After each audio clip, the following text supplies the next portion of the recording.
good performance in his own right in qualifying yesterday when we watched that situation there as well. Yeah, he was exciting.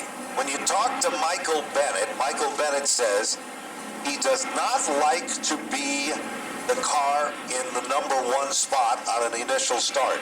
He would rather be in the middle of the pack, he said, than starting up front. So you remember the fall final, that car hit it a ton down in turn number one and was not able to compete in the Sunday program. So they completely rebuilt it and revamped it. And the Alpine Tree Company group are looking for some good things out of all of this. But Michael came and tested with the car. He will be the first to tell you and admitting that he struggled with it. It wasn't the same old girl that he was used to going out and having a dance with. But you can still win on Dancing with the Stars with a new partner. And that's what he is trying to do right now. Right behind him, a former champion. 18 years ago, Mike Quintiliano, the Outlaw, won the late model championship here at Stafford. Here they come. The lights are off from Whelen Engineering.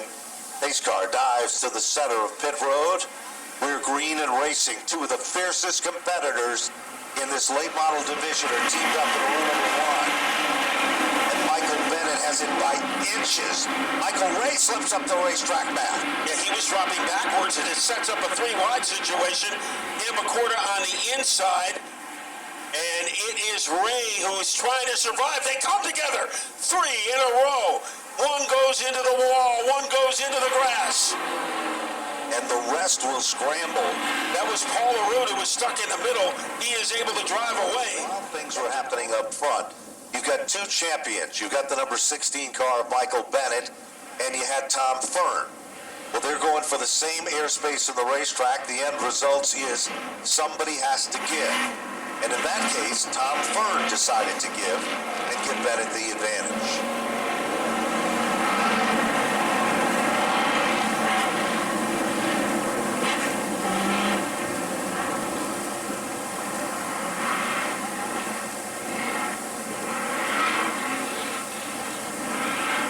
So we are ready to resume on the inside. Michael Bennett, and he is joined at the hip. Tom Fern, two champions. Two ferocious competitors. So we'll see who gets the upper hand as we are ready to go back up to speed. Off turn number 4, the green is out. And this time, Tom Fern has a little more giddy up. But Michael Bennett is not afraid of taking it in at a ton. They're wheel to wheel, closer than most people park. Looking to swap some paint as Daryl Keene has moved up 2 positions in 1 circuit. 5 car, Marquise goes spinning down the front straightaway. Fern and Bennett hook together, and that brings out the yellow. So while all eyes were on turn number 4, Michael Bennett and Tom Fern, there was never any love affair. But it's good to have those fenders to lean on one another a little bit. You know, you're not jumping over the tires as much. It doesn't look like these guys are afraid to lean on one another. They certainly aren't. There is a lot of true champions in this class. You just witnessed 2 of our all-time champions that were in that front row that were already showing that even though we didn't have 1 lap, less than a half a mile, doesn't sound like a lot, does it? A half a mile.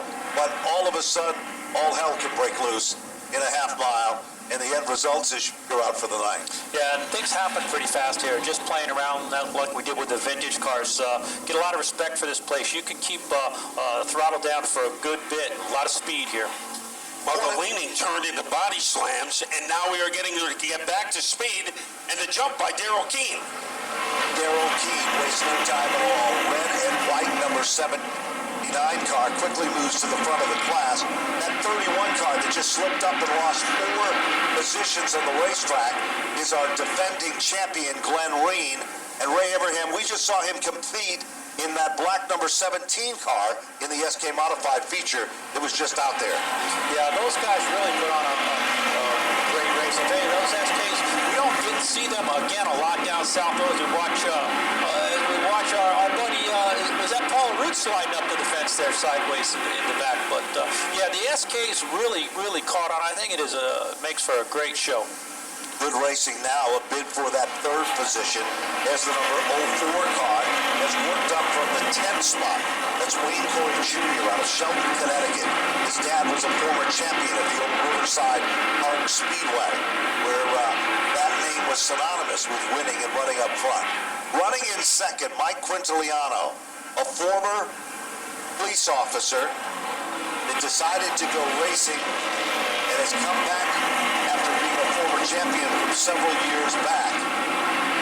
And Ray, you can keep your eyes on that number 11 car of Tyler Leary. This is a young man that runs a quarter mile up in Keene, just outside of Keene, New Hampshire, called Monadnock Speedway. So he gets a lot of practice of running the short track. And I think you'll agree from your old days at Wall Stadium, it's short track racing will really help you out when you move to a big half mile. It absolutely does. And his car looks like it's working really well on the bottom there. And it seems, talking to a lot of the modified guys, you've got to be able to stay down on that apron or close to it and get up off the corner. And when you run the quarter miles and things like that, you know how to get your car to turn and accelerate. What amazes me about these late models, if you watch them, I think we got some trouble there. We got a spin. It looks like the Cook machine was involved, and the other car involved in that mix-up was As Wayne Corey is It set some records, and it's the modified I've always wanted to build, so I'm kind of kidding around, having some fun, and spending my kids' inheritance.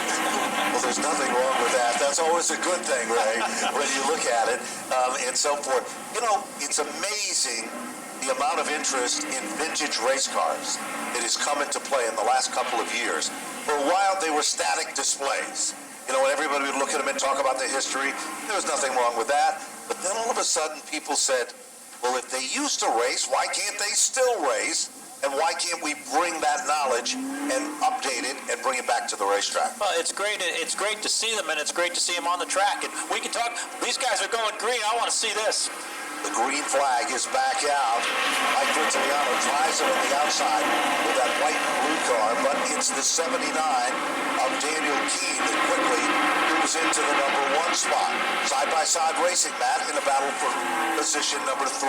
And that's Tyler Leary in the 11 trying to get underneath trouble as the 40 slams a wall, and then Albert Saunders, he is demolished from the rear. The contact was created by Wayne Curry, and that was a tough lick absorbed by Albert Saunders, one of the rookie drivers. And there's also somebody who was marooned out of mine as well, but they were beautiful and very unique race cars. You know, an interesting little side note story. Now, you got to be honest with me here and so forth with it. As many times as you came to Stafford to visit and everything else, I heard that yesterday was the very first time you ever drove on this racetrack. Was that true? Absolutely. That's one of the reasons I came. This is a place that I always wanted to race at. And as I said, you know, I'm doing those bucket list things. I'm trying to drive as many cars and do as many things as I can. So getting those laps yesterday with that vintage car was really important to me. It was nice to make laps around here. And again, when you're able to make laps in a cars that we brought up, cars that Richie Evans actually drove and that Charlie Jazambek drove, and the 99 car that I drove yesterday, I actually won here in 1980. Sure did. You know, so it's not just an honor to drive around such a historic place like this, but to drive around in an historic car. Now, we got beat up pretty bad by Priest in that 5, but we're going to go put a bigger motor in our stuff. I think they were cheating. What do you think, Ray? I think they cheated a little bit. Yeah, obviously we just weren't cheating enough. That's right. No, they call that the racer's edge. It's only cheating when you get caught. Well, right now we double the field back up. 6 of the 30 are now complete and into the record books, and we're about to go back to green flag racing. 24 circuits to go. We're at Broadcast Central with the legendary Ray Everham. Jackie Root has joined us here with Matt Buckler, Mr. Auto Racing, and we're going back and see what we can get done, if we can get the job done with these late models, as the green flag is back out, and the 79 car of Darrell Keene wastes no time at all, showing it wasn't a fluke as he moves in and takes over the lead. Middle of the pack seems to be the trouble spot here today. as There was no harm done, however, as Daryl Keene increases his lead. A man on the move, the black number 23 car, Kevin Gambacorta, started this race slowly, but has now maneuvered his way into the top four. He certainly has, and he continues to make his presence known. Meanwhile, defending champion with the number 31 machine, Glenn Reen, started out very cautious in the beginning, but now all of a sudden that 31 car seems to be getting hooked up. Stepping out of line, Wayne Corey. Now he tries to get down underneath the Gambacorta car. They're side by side, swapping a little paint down that back straightaway. And the inside position for Wayne Corey. Out of nowhere comes Reen.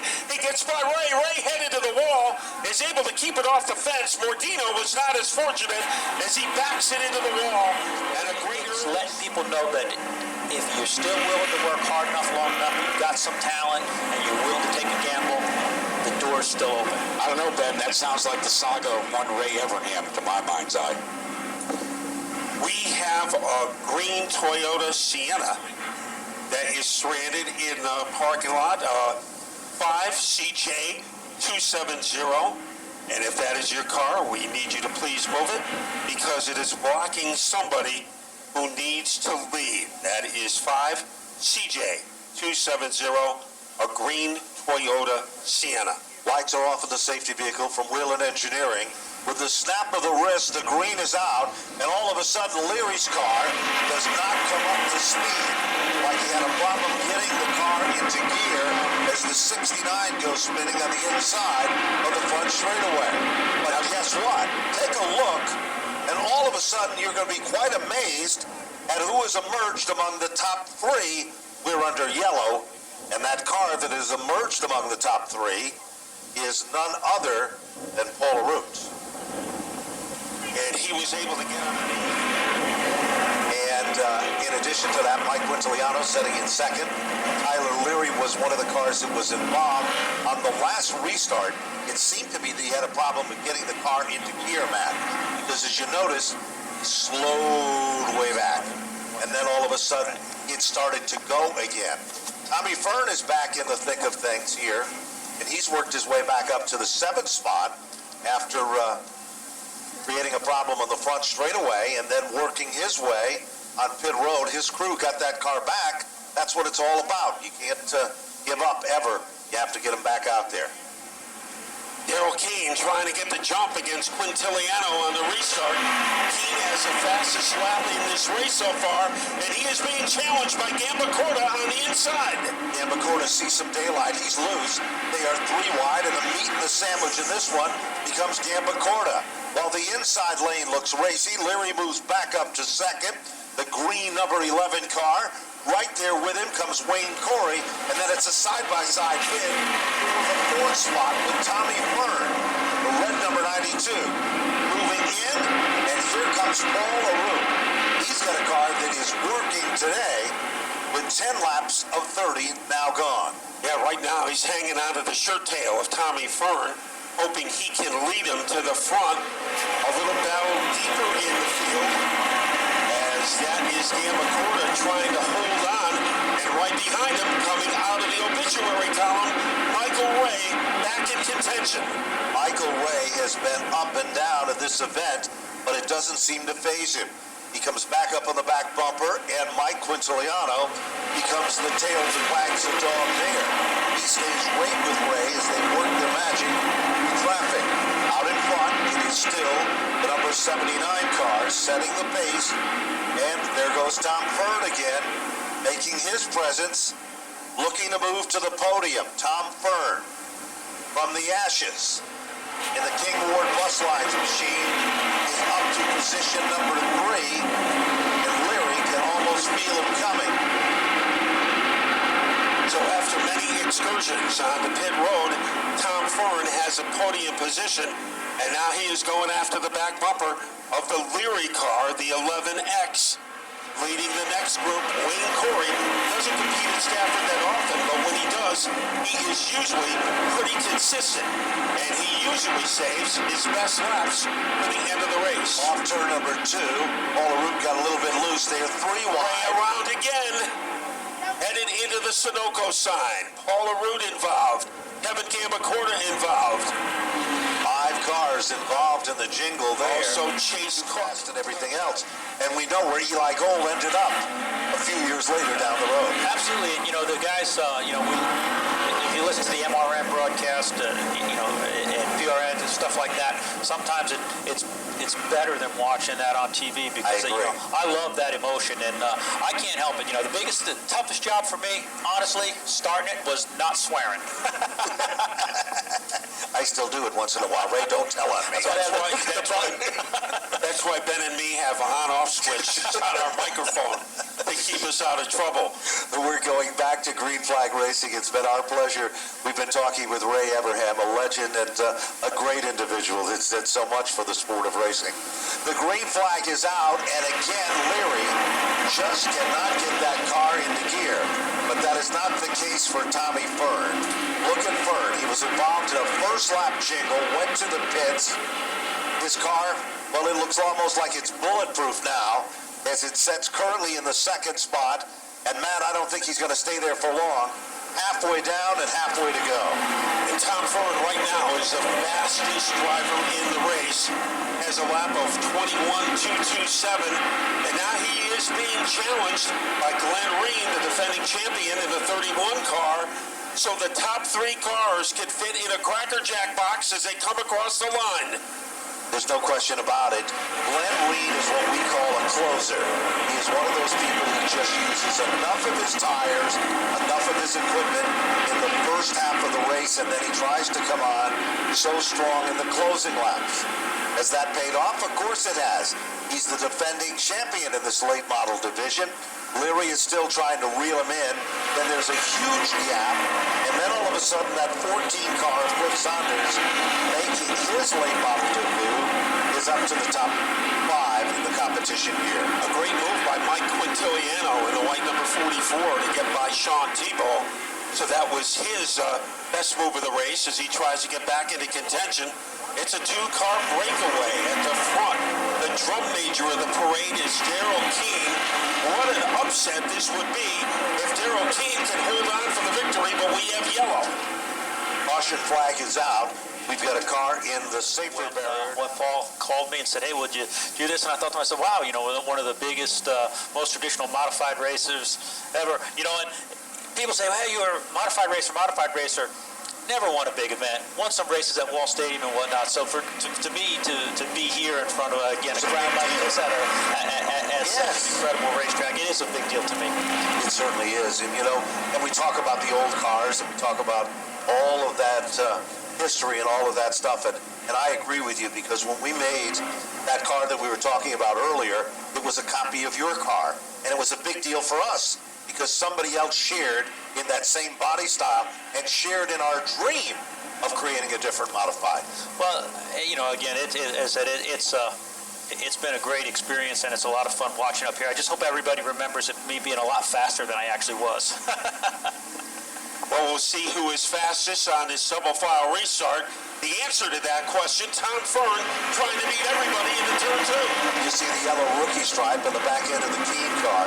Well, today that stripe might be peeled off, and all of a sudden there comes Glenn Reen, as now we come back to the stripe. Lap number 19 will be clicked off on the board, and Tommy Fern is still waiting for that curtain call, back in that 3rd position. Then we got some side-by-side racing with Wayne Corey again and the Saunders car. That's at positions number 6, 7, and 8. And Matt, you called it earlier, that Vassar car is all of a sudden starting to go. Car number 69. Yeah, he has come back to life, getting by that number 14 of Cliff Saunders. And at the front of the field, it looks like it's a joyride for Keene. Battle for second. Ford almost got his nostrils underneath Reen, and here comes Reen trying to take over the lead. It almost appeared that Glenn Reen had a little more, what we'll call it, giddy-up coming off the turn, and it appeared that our leader was not able to get the bite. But then down in turn number 1, a whole different ball game. Let's see what happens this time. Coming off the turn, it was pretty even this time all the way down. So he might have well slipped up just a bit. And here comes Leary again. He's going to the outside of Fern. Mike Quintiliano is there, and Wayne Corey is there with car number 04. As it was a magical mystery tour for Glenn Reen on the front stretch a couple of laps ago, he went from the outside to the inside and lived to tell about it. Almost got collected by Fern, and now, leading by the length of an ironing board, is Daryl Keene. He is 7 laps away from the biggest moment of his racing career. He certainly is, and he's driven a flawless race so far. Meanwhile, Tom Fern is trying to, well, stay glued to the back bumper of Glenn Reen as he works his magic down into turn number 3. The margin is closing. Here comes Fern, smooched to the back bumper of Glenn Reen, but there's no love affair there. They continue to run nose to tail. The lead is starting to shrivel for Daryl Keene as Reen in striking distance. Tommy Fern, everybody knows what he is capable of, a 4-time Stafford champion. So he is almost Velcroed to the back bumper of that number 31 car of Reen. There is less than 5 circuits remaining. It's still a long way from over with yet. Great forward bite with that 79 car. When he gets on the gas, right in the apex of turns 1 and 2, that car just jumps ahead. And that seems to be his point of real interest, where he's able to pull away from Glenn Reen. Now watch Glenn Reen, goes in there well, but there's what we're talking about. When he steps on the gas, the car, just as it starts to turn, it pulls away. Mike Quintiliano is a factor in car number 44. He is in 4th, followed by Corey and Leary. But the man who continues to be the brightest blip on the radar screen, Daryl Keene. What were the odds on opening weekend that he could win the season opener? He is 2.5 laps from making it happen. But we all know 2.5 laps, well, it still isn't that easy, because all of a sudden, Glenn Reen gets a second win. He looks to the outside, thinks twice of it. Oh, all of a sudden, Daryl Keene sideways. Keene gathers it back. Glenn Reen moves to the front of the class. Tom Fern is a factor there. Here comes the white flag, but there's no surrendering in the battle for the lead. And Matt, I think you jinxed Keene because he was there, and now he's gone. And the car had a convulsion, moving from 1st to 3rd. Here is a defending champ, Glenn Reen, into turn number 3. A last frantic bid by Tommy Fern as they roar out of turn 4. To the checker they come. Glenn Reen will take down the win. Tommy Fern for 2nd. Mike Quintiliano. Daryl Keene for 4th. Wayne Corey for 5. Leary to finish. He was teaching old dog new tricks. Well, guess what? That old dog was barking, and it ended up in 3rd. Yeah, and barking loudly. So we will head to Napa Auto Parts Victory Lane and check in with your host, John Gates. Okay, the number 31 car, Glenn Reen, defending champion, goes to Victory Lane. Alpine Tree Services Chevrolet. What a run. It was a gift, man. I tell you what, the 31 car looked good all night long, came from the back of the pack. What a race. There was no gift there. That was earned hard.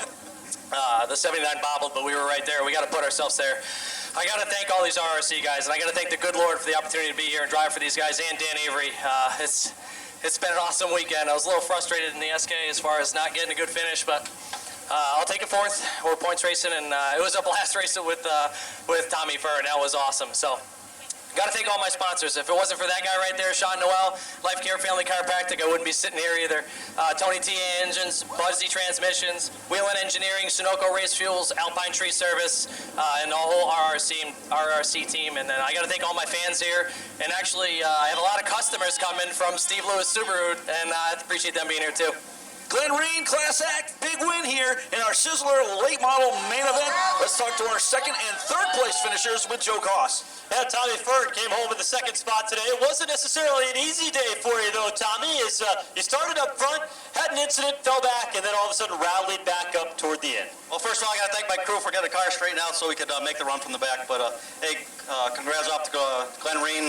Safeco Foam, King Award Coach Lines, man, if it wasn't for them, I wouldn't be here. They get me here every week, and, it's just those guys, Whip Sporting Goods, Guns and Gear, Sarah Ford, JR Sweeping and Sun Valley Fire Equipment, they're all on my car there for a reason because they help me get me here every week. And like I said, my wife sponsors me up in the tower there, and she's great at that. And I got to thank everybody on my team and all my supporters, my family, and that. Just Stafford Motor Speedway for sticking it out with us tonight. That's the runner-up, Tommy Fern, third place finisher today, Mike Quintiliano. And Mike certainly looked like it was pretty rough out there at points in that late model event, so a podium must be a pretty good sign for you. What gives you that idea, Jim? I have no idea. No, these guys are fast, I mean, we were up front all day and then got shuffled back. But no, we had a great day, great weekend. I'd like to thank everybody, my car owner, Tracy and Scott Ritter. We got Bud's Towing this week. Saw how we were going yesterday, came on board, and, at least helps out. Every little bit helps out. But I'd like to congratulate Glenn. It was a good race. Tommy, he's always fast, But it was just awesome. Awesome is good. Congratulations. Thanks. All right, Mike Quintiliano, top 3 finish to start off the 2018 season.